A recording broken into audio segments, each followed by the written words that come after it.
Today's video, I'm going to be exploring my definitive views on weighted calisthenics. Are they garbage? Are they great? What's the deal with that? Where are the pros and cons? But before we do that, let's jump into today's exercise for the RDP Advent Calendar.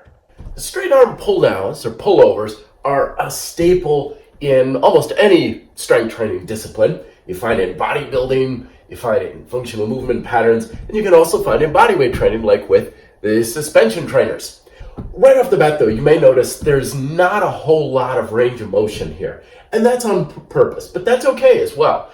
You're only going to get to roughly out in front of you with your arms, and you're going to drive downwards, similar to the tricep press down exercise we explored earlier in the month.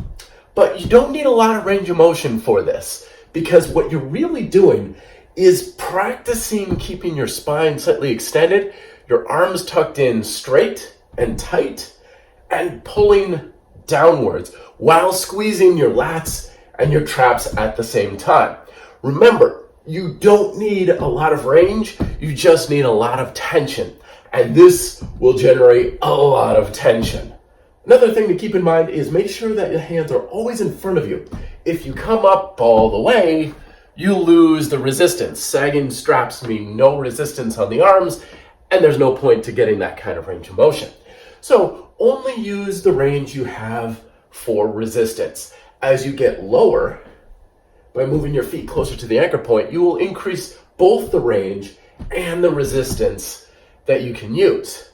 But don't worry too much about trying to maximize a lot of it. Just a little bit will do wonders for you.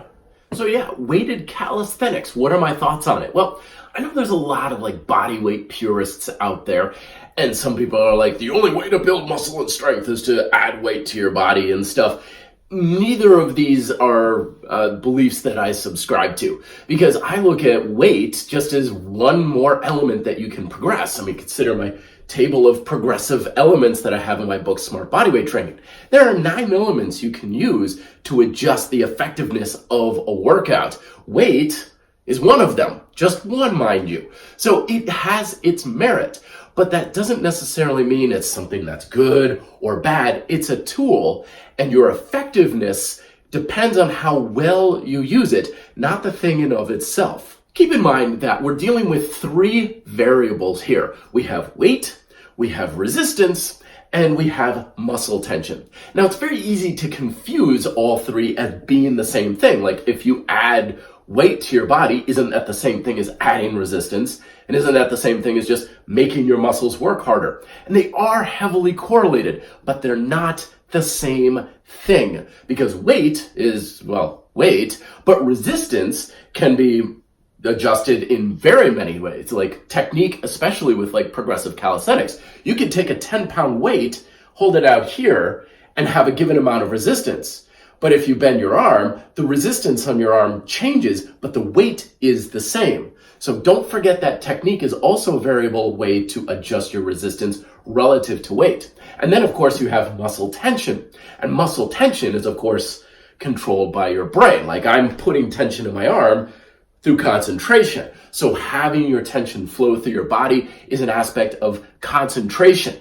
So tension is the thing that makes your muscles change. It's what makes them bigger, stronger, and so on, which is heavily influenced by the resistance that you're placing on them, which is heavily influenced by the weight that you're using, as well as technique. So using weighted calisthenics is a viable way to go about this. And don't forget, body weight training is weightlifting.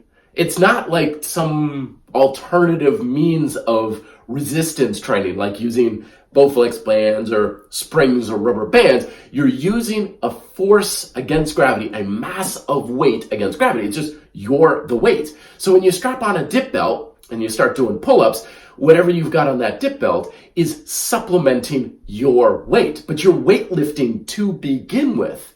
With that said, there are a couple of ways that we can screw this thing up. The biggest one that I mentioned in my book is when people get fixated on that number, on that weight, and think, well, more weight means I'm going to automatically get bigger and stronger. Remember, technique is king, weight is supplemental.